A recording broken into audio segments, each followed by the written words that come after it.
Pois muito bem, eu vou acompanhar aqui junto com vocês, eu não assisti ainda, vou assistir pela primeira vez, um vídeo em que o deputado Guilherme Boulos comenta sobre a CPI do MST, da qual eu fui primeiro vice-presidente. Vocês acompanharam aqui muito bem no canal como a gente desmascarou o MST como uma organização criminosa que extorque, que escraviza, que tortura e que agride os militantes que ousam discordar das lideranças. Vamos ver aí o Guilherme Boulos. Começar com o fim da CPI do MST. Ricardo Salles, os bolsonaristas, bradando, falando em crime do movimento social. Pessoal, não teve nem relatório. Que vergonha, hein? A turma do Ricardo Salles, da bancada ruralista que tava lá. Acabou mais uma vez toda aquela gritaria.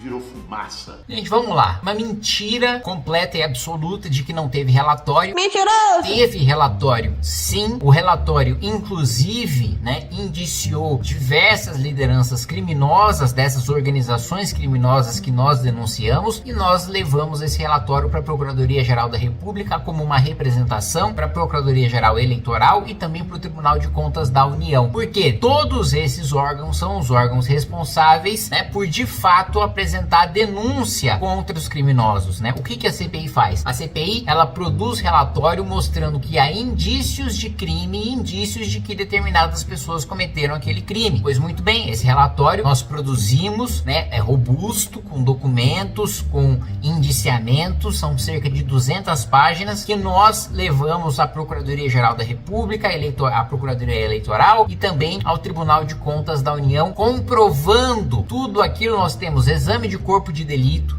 nós temos imagens de câmeras, nós temos fotos, nós temos depoimentos e testemunhas que juraram falar a verdade, ou seja, se elas estivessem mentindo, elas estariam cometendo crime. Nós tivemos relatos de vítimas também, nós tivemos extratos bancários mostrando dinheiro de extorsão saindo da conta de vítimas que foram extorquidas pela FNL do senhor José Rainha. Então nós temos provas de que houve sim a extorsão. Não à toa eles foram presos, número 1, número 2 e número 3 da FNL foram presos, estão cumprindo agora medidas cautelares, precisam comparecer regularmente em juízo porque cometeram crimes. Então, Guilherme Boulos nem participou da CPI, nunca pisou na CPI, mas quer dar a sua opinião como se soubesse o que tivesse acontecido, O que aconteceu de fato foi que, como nós da CPI conseguimos desmascarar o MST e mostrar que tanto o MST como a FNL e outras organizações são organizações criminosas, são associações criminosas, o PT deu um golpe na CPI, primeiro abreviando os trabalhos da CPI. A CPI poderia ter durado mais, aliás, ela teve um efeito moral muito poderoso. Só da CPI existir e estar em andamento, ela paralisou todas as invasões porque os movimentos ficaram intimidados, tanto que anunciaram já infelizmente novas invasões para os próximos dias. Mas o que nós vamos fazer? Nós já apresentamos um pacote de invasão zero e o deputado Zucco, presidente da CPI, está com a iniciativa também de ter uma frente parlamentar invasão zero para a gente aprovar projetos que impeçam que esse tipo de absurdo volte a acontecer e que a gente endureça a legislação contra quem comete crime invadindo a propriedade alheia,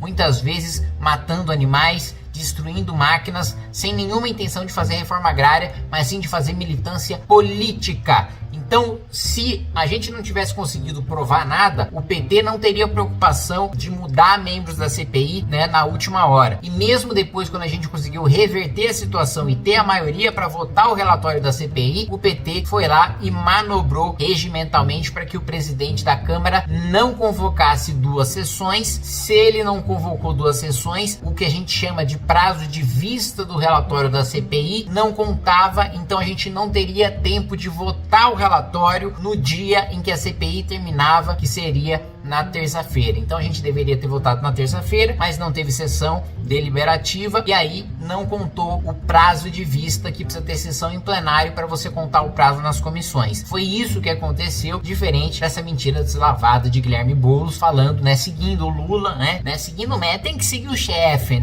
seguindo o mestre, e na sua mesma escola de mentiras. E a gente conseguiu adiar de novo a votação da PEC 9. Vocês sabem o que é a PEC 9? PEC 9, pessoal, pessoal, é a chamada PEC da anistia, que foi proposta para que se isente multas eleitorais dos partidos políticos, que inclusive muitas dessas multas eleitorais têm a ver com o não cumprimento de cota das candidaturas negras e femininas. Engraçado, né, o Boulos questionar a PEC 9, só que toda a coligação que está apoiando Guilherme Boulos na sua pré-candidatura, todos os partidos aliados de Guilherme Boulos, aliás, Boulos é base do governo que apoia essa PEC, que faz essa PEC tramitar e ser aprovada. O PT é a favor dessa PEC, Guilherme Boulos. Por que você não critica o PT? O PCdoB é a favor dessa PEC. Por que você não critica o PCdoB? O PSB é a favor dessa PEC. Por que você não critica o PSB? O PDT é a favor dessa PEC. Por que você não critica o PDT? Todos os partidos de esquerda, com exceção do seu partido, do PSOL, são a favor dessa PEC. Por que você não critica os partidos que são da base do governo Lula, como você? Por que você não critica o governo Lula pela tramitação dessa PEC? Se a esquerda não votasse essa PEC, não tinha PEC. Por que você não critica?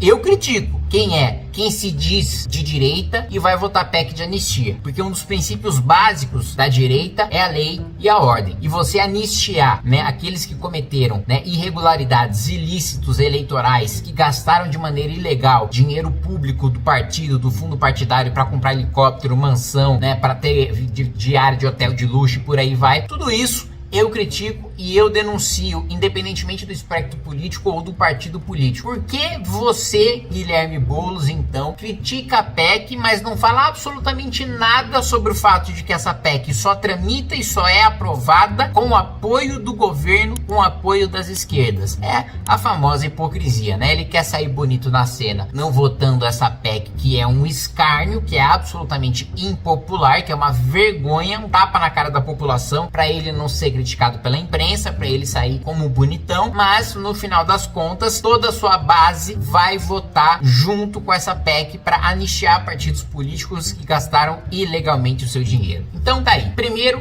um completo desconhecimento sobre o funcionamento e os trabalhos da CPI do MST, e depois uma hipocrisia enorme em relação à votação da PEC da anistia. Guilherme Boulos, você precisa tomar vergonha na cara. Ô Kim, o que você tá fazendo aí? Tô dando uma olhada aqui, no WhatsApp, nas nossas comunidades. Porto Alegre tá bastante ativo. O pessoal tá quebrando o pau. Sempre o pessoal quebra o pau na comunidade de debates. O pessoal do time de tecnologia tá aí ajudando a gente a desenvolver aplicativos. Tem voluntários de memes também. Tem 354 mensagens sem ler. Eu fico até com medo. Tem a resenha da pipoca pro pessoal que fica aí curtindo filmes aí, resenhando sobre o filme que assistiu. Entra aí nos nossos grupos de WhatsApp, que estão muito legais. Tô interagindo aí o máximo que eu posso. Espero que ninguém mande nenhuma mensagem decorosa enquanto eu tô mostrando aqui as telas dos grupos. É muita coisa. Então você que quiser entrar nos nossos grupos de WhatsApp, é só você entrar no site e escolher lá de onde você é, que você já vai participar.